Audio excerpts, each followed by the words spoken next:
Good afternoon, my name is Dave Norton from Discovering New England History, and we're going to start here with episode 4 of the story of Lizzie Borden in Fall River. So we'll begin with slide 1. And of course there's the Lizzie Borden house on 2nd Street in Fall River. And we'll go to the next slide. And now we're getting to the trial. And the defense lawyers for Lizzie were Andrew Jennings, he was the family attorney from Fall River, and George Robinson, he's the former governor of Massachusetts, and he also became a future congressman after the trial. So Lizzie was definitely well represented. And we'll go to the next slide. And for the prosecution lawyers, Hosea Knowlton was the county district attorney. And William Moody, he was the upcoming attorney. He became a future Supreme Court judge, and he was really anxious to make his mark on history with this case. And we'll go to the next slide. Now, this is an actual photograph of the trial, which was held, of course, in New Bedford, Massachusetts. And the trial lasted from June 5th to June 20th, 15 days. And they had opening arguments. And of course, Moody, who was the lawyer for the prosecution, he had the most dramatic opening statement probably in United States history. He started up and stood up, and he had a bag in front of him. Of course, nobody knew what was in the bag. And he began sort of giving his opening argument for prosecution of Lizzie Borden. And at the end of it, he gave it kind of an impassioned type of argument. And he raised his arm and he made a swipe at the bag. He knocked the bag over, and out came out the two skulls of Abby Borden and Andrew Borden, and rolled on top of the desks. And the court just gasped right there, and Lizzie fainted and slumped down in her chair, and that was quite a way to start a trial. So now you know what Mr. Moody did when they went to the cemetery, did the autopsy, and what he wanted to do with the two skulls of the two deceased persons. So we'll go to the next slide. Now, Alice Russell, she was called to testify, and she's the one that was in the kitchen at the time that Lizzie, a couple days after the murder, she saw Lizzie opening up the stove and taking this dress, which Lizzie said was just brown stains on it from paint, and burning it. So she testified to that fact, and that was an important piece of evidence there. That's very important evidence. And what Lizzie did is she never spoke to Alice Russell ever again after that testimony. And we'll go to the next slide. Now, Lizzie Borden, they actually found an axe head in the cellar when the police went through investigating the crime scene. And that's a picture of the actual Lizzie Borden axe head. And the handle was broken off. And what they did was they wanted to see, of course, if there was any blood on the axe, with all the many times it was supposedly used as the murder weapon. And they couldn't find any blood on the axe, any blood on the wood handle that part was left. They actually took it under in the lab under a microscope, and there was absolutely no blood on that. So they basically came to the conclusion that that was not the actual axe that committed the two murders. So that was another important piece of evidence that was placed before the court. And we'll go to the next one, next slide. Now, Ellen Egan, you remember her, she's the one that the day of the murders, 11 o'clock, she heard the bells toll on the church in Fall River. And she was walking down the sidewalk going for an appointment in Fall River. And she bumped into a man that was coming out of the Borden house, and he was carrying something in a large burlap bag. And she noticed him, and then she went to basically to the police station a couple days later and identified him as William Borden. And they were very excited at that time, and they actually had her 5 different times come to the police station and go over her testimony, and they took all copious notes all about it. And but the interesting thing was the attorneys never called her to testify, and that's one of the strange things that happened on this trial. It certainly was an important point of evidence. We'll go to the next slide. Now here's the jury. They were all male, and that's actually a picture of the jury at the trial. And they had all the evidence was presented, and the jury went into the jury room, and they said that they made their verdict of not guilty, and they made the verdict in 10 minutes. But it was also said that they didn't want to look like they were prejudged everything in the trial, so they stayed in the room for an hour and a half before they came out again to make it sound like or look like they really deliberated and really put a lot of effort into going over all the evidence in the case. So Lizzie was acquitted. So in the eyes of the law, she was not guilty. We'll go to the next slide. Now Lizzie tries to resume her life again. Back in Fall River, 92nd Street. And of course, she always went Sunday to this church, Central Congregational Church. That's an old postcard of the church, what it looked like. And it was very difficult for her, certainly. When she went to church and she sat in the pews, no one would talk to her, for one thing, and no one would even sit on that side of the church or even sit near her. Just to give an idea, she was completely shunned by Fall River society. We'll go to the next slide. And very soon, short afterwards, Bridget Sullivan, she was the maid, and she was with Lizzie, the only 2 women actually that were present in the house when the murders were committed. And to this day, nobody knows why, but she moved away. And she moved to a place called Anaconda, Montana. And nobody knows whether she feared for her life or whether Lizzie paid her to leave Fall River. We really don't know that. And she never spoke about the case for the rest of her life until she died. And it's one of the part of the mysteries of the Lizzie Borden case. And we'll go to the next slide. Now, the Borden house, after the trial, of course, the trial was in 1893. So after the trial, the only people left, the maid is already gone. The only people left in there were Emma and Lizzie. And they said, hey, we can't live here anymore. And so they put the house up for sale, and they sold it in 1893. So we'll go to the next slide. And they moved up on the hill in Fall River. That's where Lizzie always wanted to go. She always felt that her father had an awful lot of money, and they should have lived up on the hill with all the wealthy folks that resided in Fall River.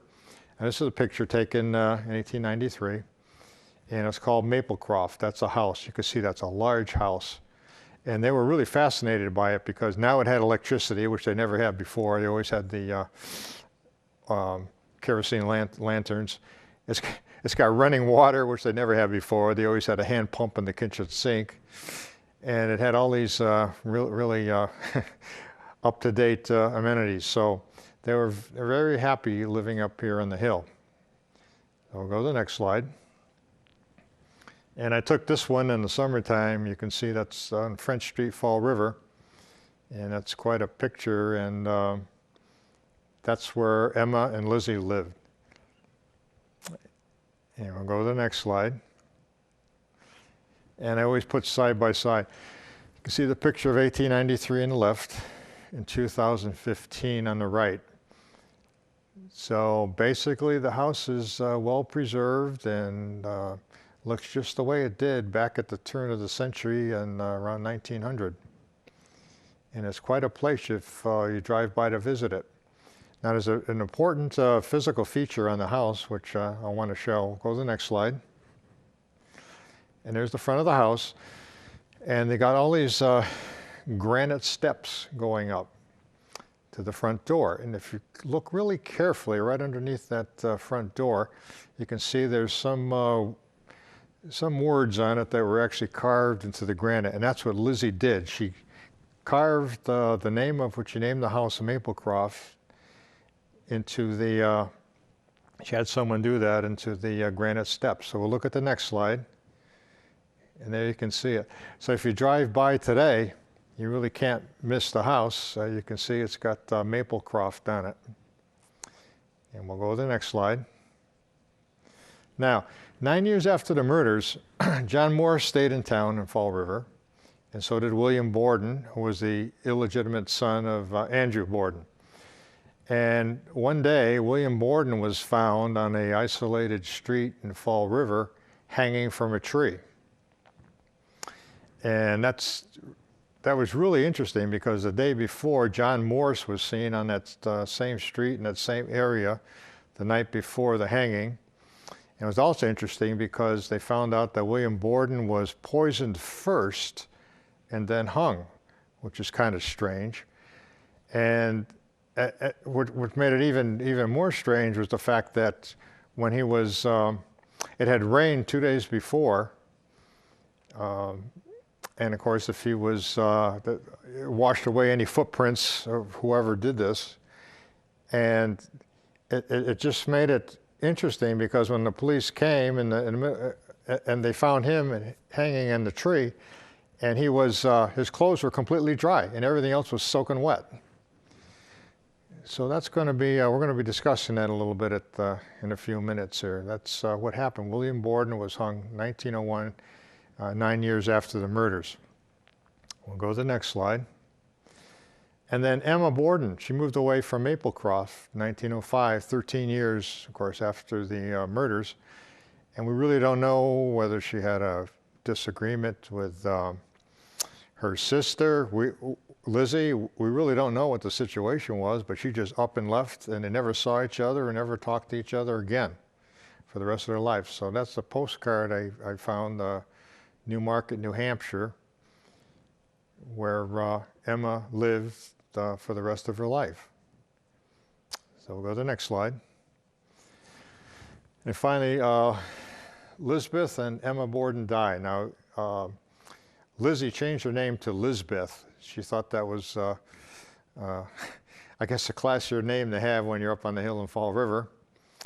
And it was 35 years after the murders. They both lived out the rest of their lives, Emma in New Hampshire and Lizbeth back on French Street. And it was interesting because when Lizbeth died, Emma died 9 days later.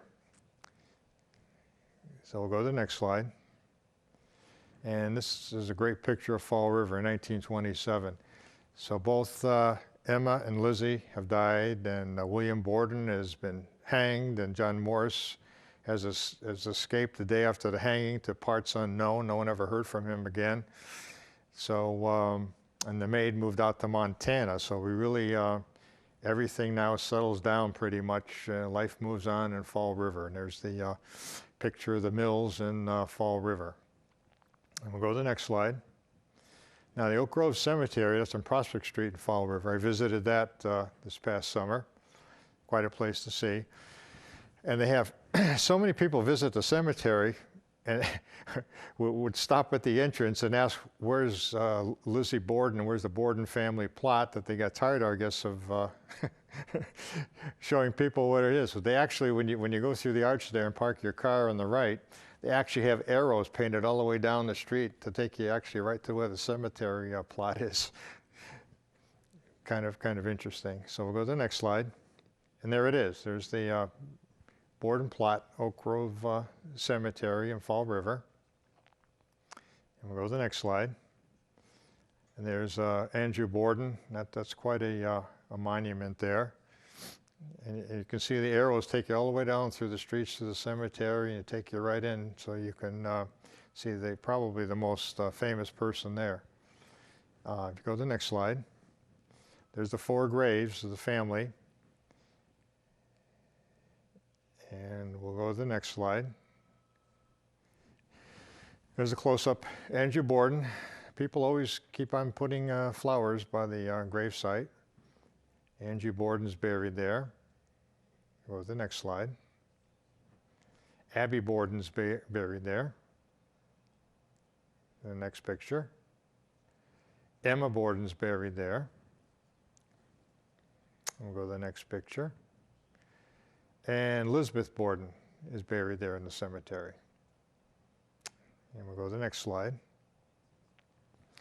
Now, this is a story I really got interested in. A good friend of mine from Somerset had an article in the paper, the Somerset paper, a gentleman named Peterson. And he was the detective. You can see he was assistant director of the Barnstable County Criminal Bureau. He's a special investigator of the Boston Attorney General's office. And he was instructor at the Barnstable County Police Academy. And he also was one of the investigators of the Boston Strangler case.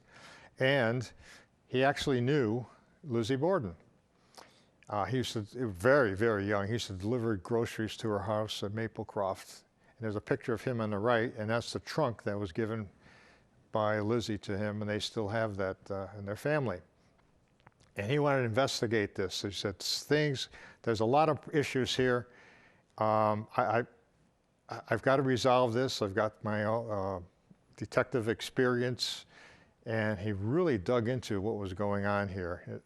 And this all came out in 1997. So we'll go to the next slide.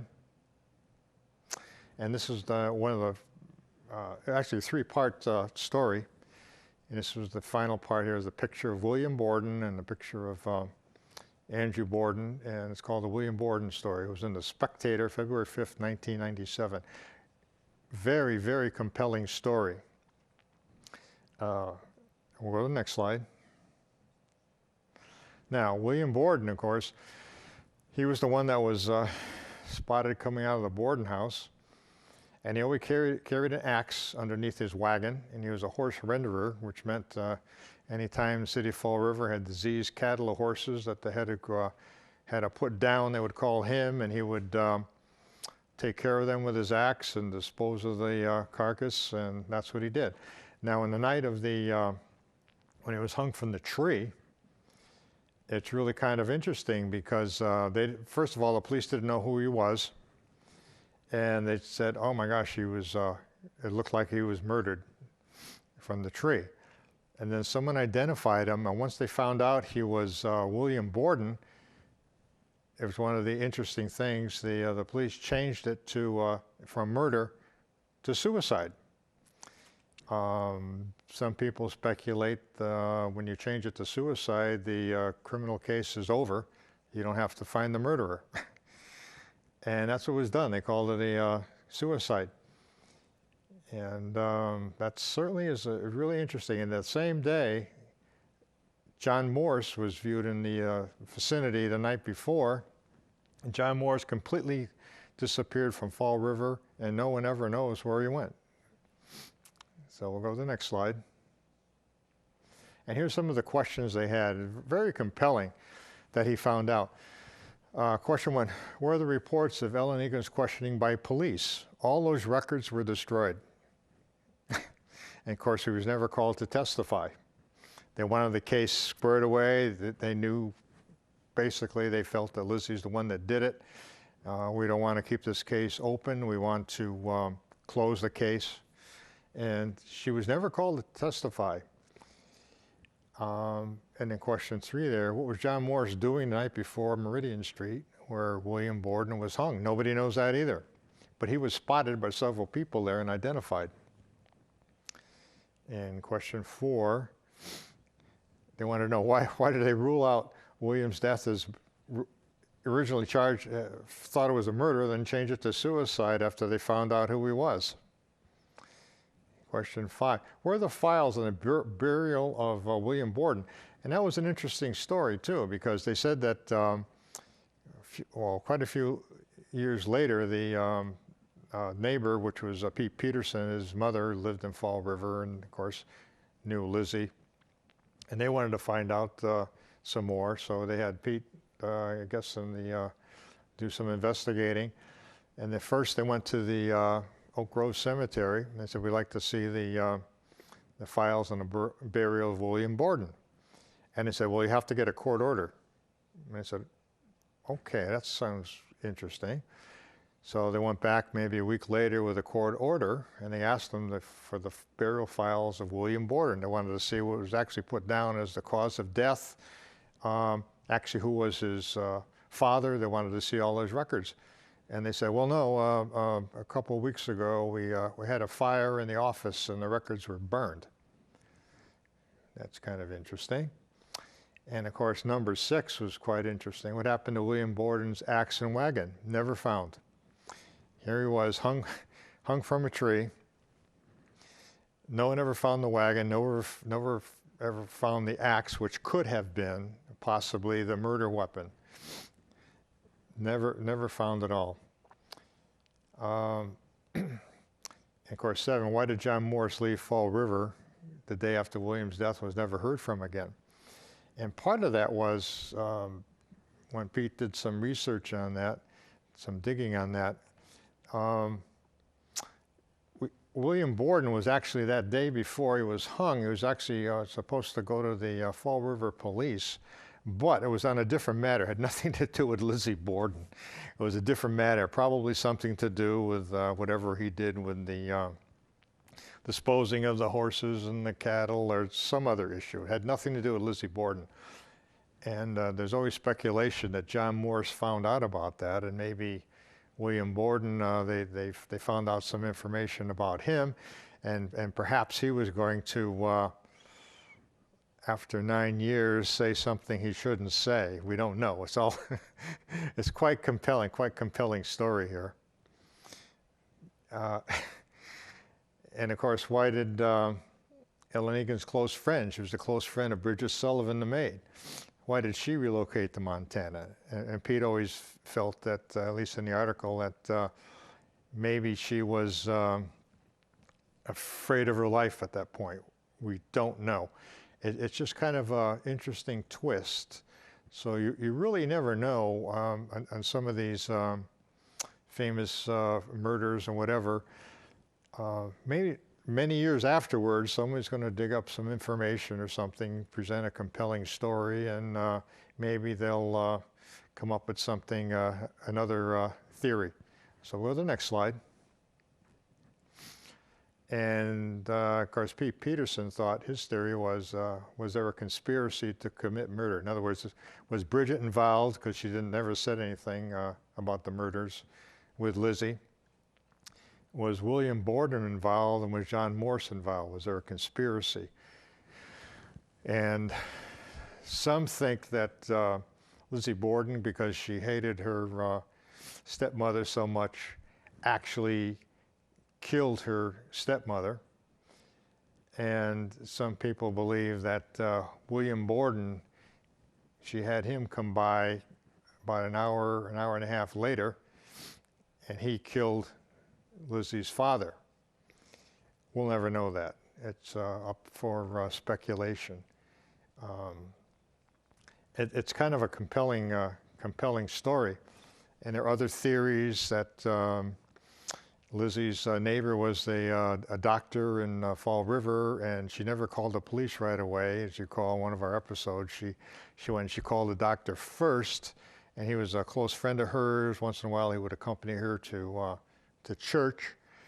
And the other theory is some folks think that after she committed the murder of her mother, when she called him over, that she gave him the axe and he disposed of it because the police never checked his house, which was next door. So it's really wide open for an investigation. So we'll go to the next slide. And so the question is, did she do it all alone? Which actually most of the people for many years, that's essentially which they believe. She did it all alone, and burnt the dress and disposed of the axe. So we'll go to the next picture. And in 1927, now life moved on in Fall River. I always like this picture. Shows the trolley going down the center of Fall River, and all the participants in one of the most famous United States murders in history. It's over. And both Lizzie and Emma never said a word after the murder, or even before they died, of actually what happened. They never found John Morse. And of course, the maid that moved out of Montana, when she moved out there, no, she never said a word about that to any of her friends all her life. It's just a open case, essentially. So we'll go to the next slide. And in 1996, the house now is turned into a bed and breakfast / museum. So it's completely preserved. Everything's all furnished just the way it was back in the day of the murders. And you can actually actually take one of the rooms and stay overnight there and have breakfast in the same kitchen. It's quite a place in history. Of course, no one will ever know exactly what happened, who actually did the murder. But it was certainly a compelling story by Peterson. He was quite a criminal investigator. He was also investigating the Boston Strangler case. He was quite a police officer for many years. And I have a couple of, just once again, a couple of items to show here. This here is a book, Victorian Vistas, the Book of Fall River. And if you ever get to pick this up, this is excellent. And of course, you picture Lizzie Borden on the bottom of it. But it's got all the newspapers, almost like a day-by-day history of Fall River from 1886 to 1900. And wow, it's terrifically, very well put together. And of course, we have the other most famous movie here, Elizabeth Montgomery, The Legend of Lizzie Borden. Reenactment of the case that we described here. And this is finally out on DVD, and it's definitely worth looking at. So I hope you enjoyed the 4-part series that we had on Lizzie Borden. Hope I didn't confuse anybody with all the different scenarios and different theories.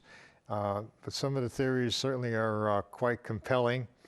And if you go on the internet, you can actually see them all. Believe me, there's everybody has their own theory on actually what happened. But I enjoyed doing this, putting this together, and actually finding all the sites where everything happened. The schoolhouse, the jails, the courtrooms, I've seen it all here. This is Dave Norton from Discovering New England History. Have a good evening.